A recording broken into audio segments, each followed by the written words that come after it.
maybe before actually, because that music from like the 1950s, judging by the sound of it. Yes, that kind of rockabilly sound. Huh? A rockabilly sound. Mm-hmm.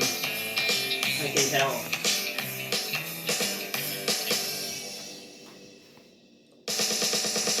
You two both seem to like the famous music. People from history who have been vilified were actually good people. Niccolo Machiavelli for sure.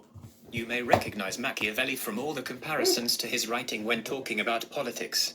X is Machiavellian, Y is something out of Machiavelli's The Prince, and so on. When people refer to The Prince, what they don't realize is that The Prince is actually a work of satire. You see, Machiavelli actually wrote The Prince as a satire intended to ridicule, you guessed it, an actual prince, who became king. This prince did not take kindly to being insulted by a mere philosopher, and when he became king he exiled Machiavelli and then dragged his reputation through the dirt to boot. The result is that, to this day, people think of Machiavelli as an evil man on par with the likes of Hitler or Genghis Khan, when really he was just fed up with living under the tyranny of a spoiled boy king. It really just goes to show that history is written by the winners, and the boy king clearly won. You can't believe 100% of what you read about history because it will almost always be biased in one direction or another. So true. 22. Yep. Always biased. 27. We're almost always. 27? Go. 31. Ooh, for 5. 7. King was Hal Didi Hal the Good. King.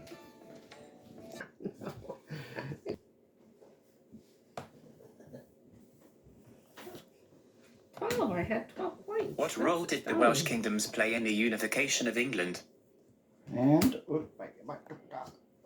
The role the Welsh kingdoms played in the unification of England can be put down to two key moments. All of Wales submit to Alfred the Great, 880s. Neutrality at the Great Battle, 937. Historical background: Rhodri the Great ruled most of Wales in the 870s. He successfully defended his land against the invading Vikings, who had taken half of England. Rhodri's lands are shown in green. Dying in 878, his kingdoms were split up among his sons. His oldest son, Anarod, was the most powerful. He was king of Gwynedd. Looking to capitalize on the death of Rhodri and the political fracturing of his lands, Athelred, ruler of Mercia, invaded Gwynedd. Athelred was defeated by Anarod, and weakened by this failure. Over the next few years, Athelred would submit to Alfred of Wessex. The fact that he was weakened so much by Anarod was likely a significant factor in Atheled's submission. Athelred needed protection. The Welsh surrounded him to the west, the Danes to the north and east, and Alfred himself to the south.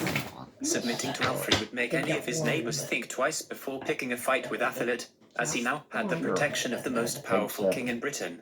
All of Wales submit to Alfred the Great in the 880s. Northern and southern Wales would go down different paths. Out of fear of the ambitious sons of Rhodri in the north, the kings of southern Wales submitted to Alfred. In contrast, the sons of Rhodri allied themselves with Guthred, king of Northumbria, to protect themselves from the growing power of the Saxons under Alfred in the south. This alliance did not last long. The sons of Rhodri eventually changed course and submitted to Alfred, who was now the overlord of all of Wales. Anarod was given gifts by Alfred, who adopted Anarod as his spiritual son. This agreement proved to be helpful to both sides. The Saxons and the Welsh fought together successfully against the Vikings on at least 2 occasions.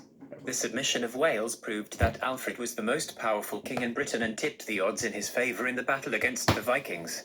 Had the Welsh stayed allied to the Vikings, they could have kept the power of Alfred in check and joined in on Vikings' attacks against the Saxons, ensuring the Saxons would not create England. The justification for Wales siding with Alfred over the Danes is often religion, as the Welsh and the Saxons were both Christians. However, at this point, the Vikings were not entirely pagan. The 2 most powerful Viking kings in England, Guthred, Northumbria, and Guthrum, king of East Anglia, were both Christians. 6 for 1. I count first. Don't count anything. I'm out.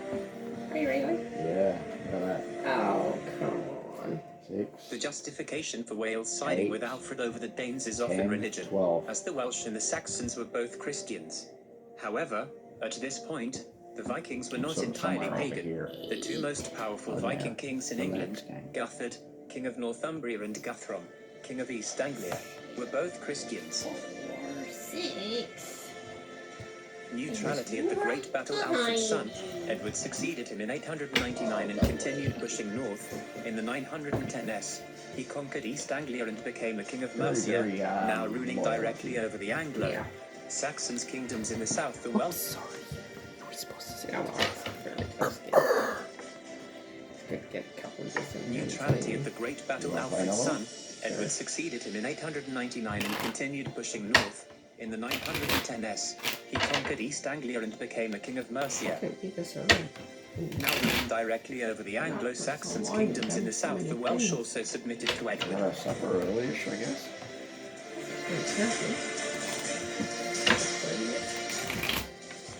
Edward's son succeeded him in 924 and conquered Northumbria in 927, becoming the first king of England.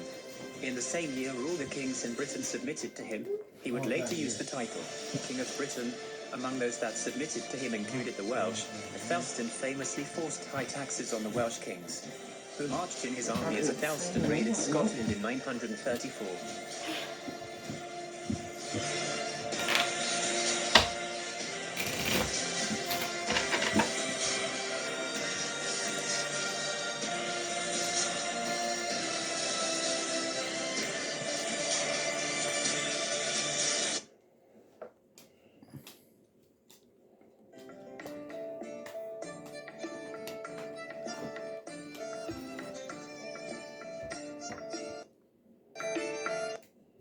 During this period, the most powerful Welsh king was Howard the Good.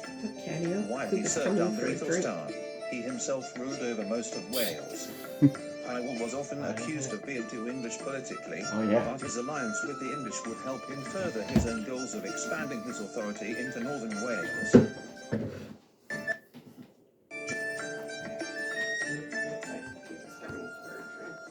During this- Oh, yeah.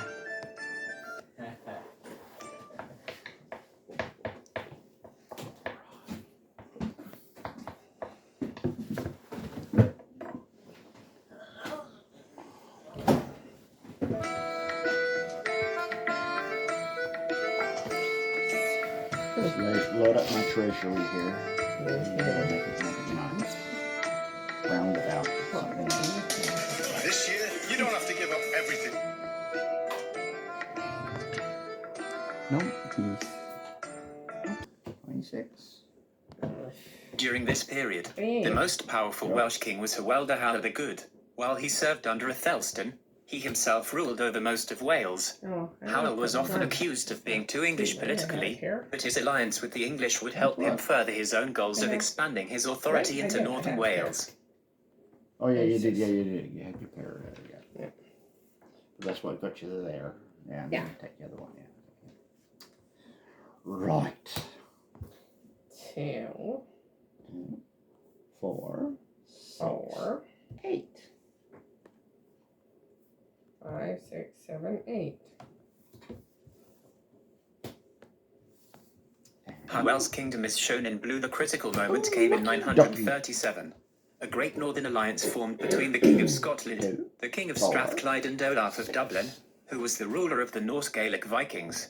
Together they invaded England to take Northumbria and destroy English power in the north. Two of these kings, of Scotland and Strathclyde, had previously submitted to Aethelstan, hence now fought for their freedom from English overlordship. Like you need to take them all.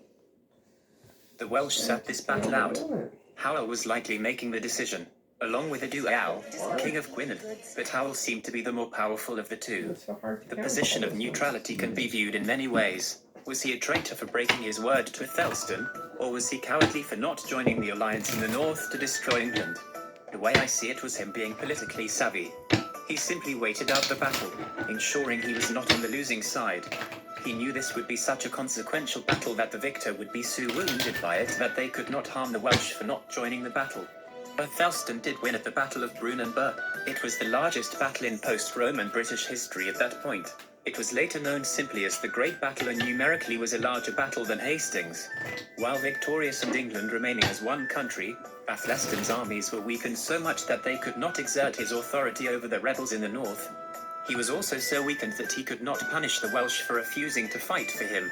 This was the moment that the Welsh could have helped destroy England. If they had joined the North Alliance, they could have toppled Athelstan and broke his kingdom, but they did not. Athelstan would go down as one of the greatest English rulers and one of the greatest of his era in Europe, but his kingdom collapsed after his death. However, he had brought up his brothers to be competent enough to once again fight and succeed in reconquering northern England. By 955, it was too late for the Welsh. England remained the power in Britain and continued to be dominant over the politically fractured Welsh, who did not unite behind one ruler until the 1050s, and when they did, they were crushed by Harold Godwinson. The ease in which the Norman were able to gain authority over Wales is often put down to their inability to recover from Harold Godwinson's brutal campaign in 1063. Wales history, British history, Welsh kings, Vikings. More from Michael McComb follow. The 29th of December, 2021. Which historical figure is Tywin? 10. Maybe that was followed. 17. Okay. 27. What bachelor degrees pay the most? Originally answered, which bachelor degrees pay the most? 18. These charts show earnings a year after graduation by subject for the US. The curves show that the lower the admission rate of the university, that is better the university, the higher graduates' earnings. 6. Conclusions one can draw. 8. Business, 10, economics, 12, maths, 12, physics and computer science grads get paid the most, and that is acutely the case for those that went to the top universities. Graduates with a degree in the liberal arts from the top universities in the US earn less than those with a maths or computer science degree from the weakest universities. Those that studied at mediocre universities do not earn more than those at the weakest universities. Curves are flat on left sides.